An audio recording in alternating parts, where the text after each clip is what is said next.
Sup everyone, welcome back to another video, and it's finally happened. You know, I was wondering when it was gonna happen.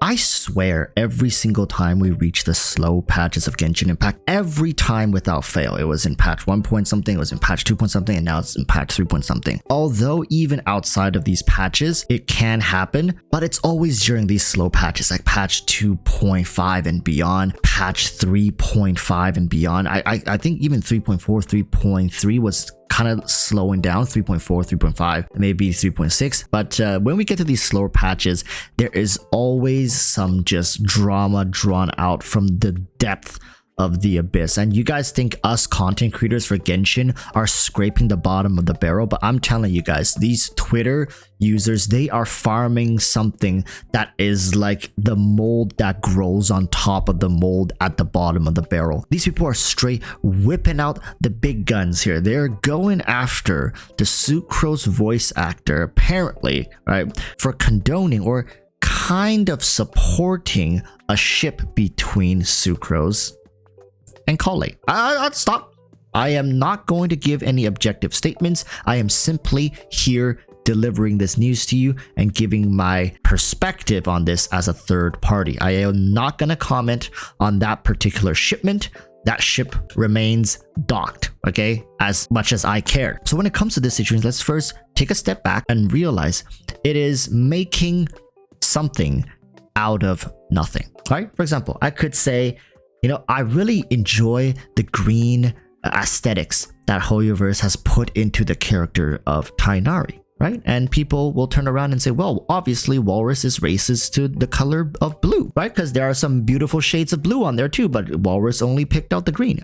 I'm just giving an example, but you see how easy it is to project something onto someone else effortlessly. It's like it costs nothing to make accusations, if that makes sense. So people on Twitter just hurl them around left and right like some sort of medieval titles that people slap in front of their names. It's absolutely ridiculous, and to the point of the VA, right? And this has gotten to the point where the VA took back what she said, and she has chosen to disassociate herself from these people. And so she should, because goddamn, like really what she probably was doing was just staying on top of her involvement within Genshin, right? Like, can we expect all the VAs to know the in-depth lore about every single character, their interactions? No, I am willing to bet most VAs don't even play the game. And the ones who do play the game are very surface level, most of them, right? There might be a couple that are really diving deep,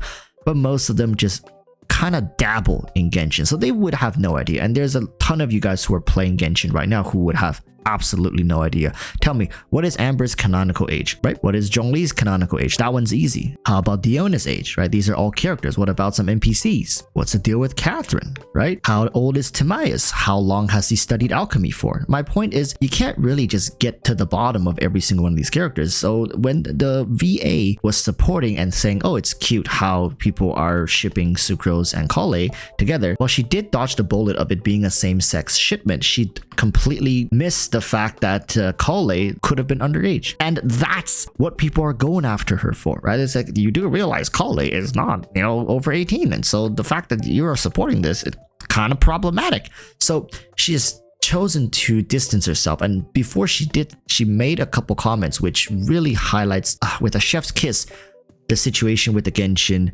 fandom. And it's the fact that these people are so bent over backwards over something that isn't real.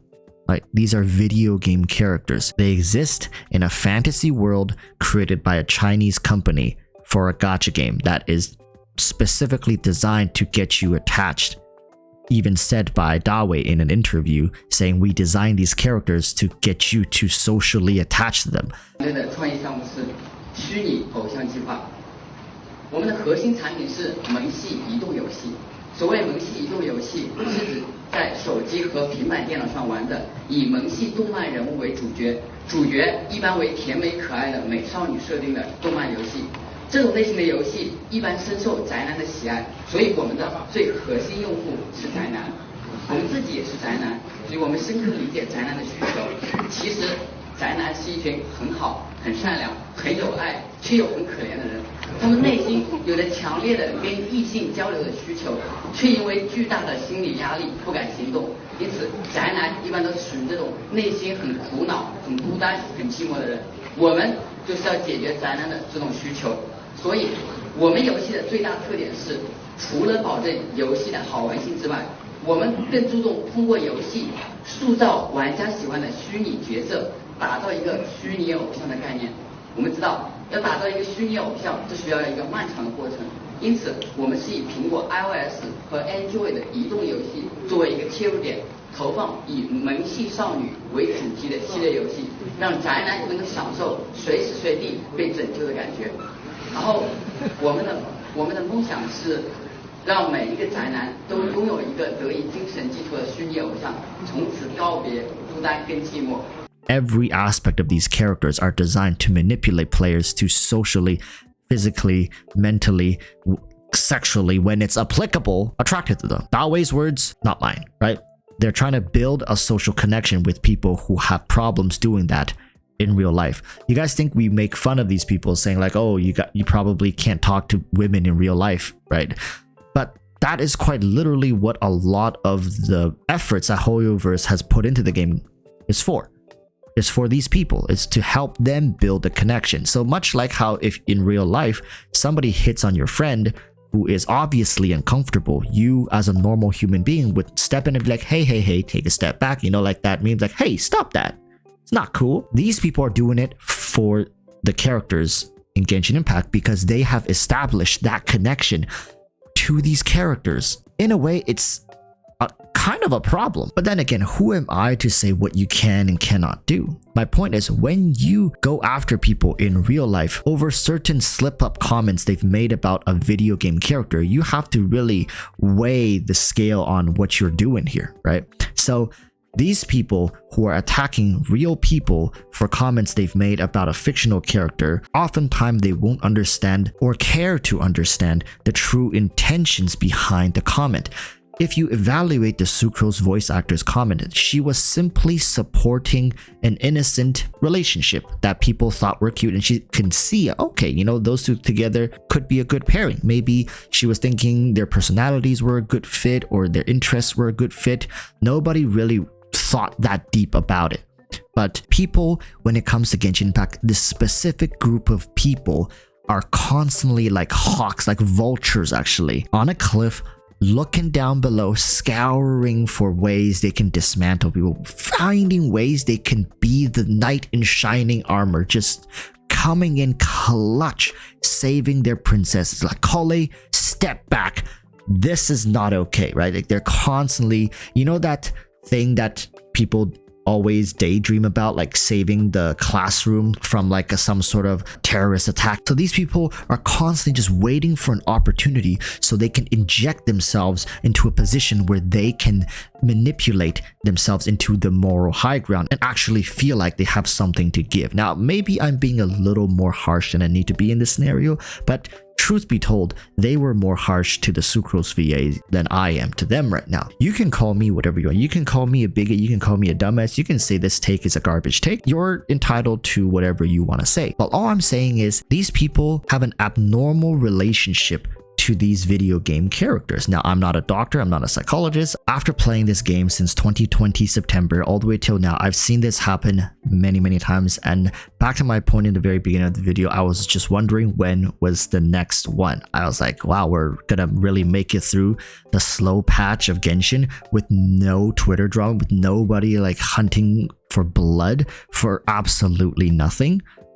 And just as I thought we were in the clear, this bombshell dropped, and it's to be expected, right? I keep telling you guys, when Genshin gets slow, the players always find their own PvP scenarios, and this is just one of those scenarios. It's not like these people don't do this. when the patches are more active. They still do, but it's very difficult to get any driving force behind it. Now people are just dogpiling on it. Like all these vultures, usually they're pretty full, right? Like usually they got all the meats and bits and they're like, I'm too busy grinding out the main story quest. I'm too busy farming stuff, artifacts for my new waifu that I need to provide for. I don't got time for this. But now all these vultures are starving, right? Like, oh no, my husbando doesn't come until next patch 3.6. I can't. And then we have no new artifact sets to farm. Like, I can't. Like, and then they find this juicy meat. It's like, oh my goodness, let me just take a bite of that. It always happens. And in times like this, we really need to protect the victims of these scenarios. I do feel bad, but honestly, there's nothing we can do. Once these vultures target you, you're done for. Just take the beating and move on, unless you have some sort of like ironclad defense of a community to back you up. You're kind of going to get torn up a little bit, right? I've been there. Ton of content creators have been there. It's part of the gig, all right? But thank you guys so much for watching. That's all I wanted to say. Please comment down below on what's your take for this. I honestly think it's not such a big deal, but it's interesting to see that this time they've chosen a VA who very innocently made a comment about the character she voices being shipped to another character. Until next time, Rajota, stay safe. Peace, peace. Bye-bye.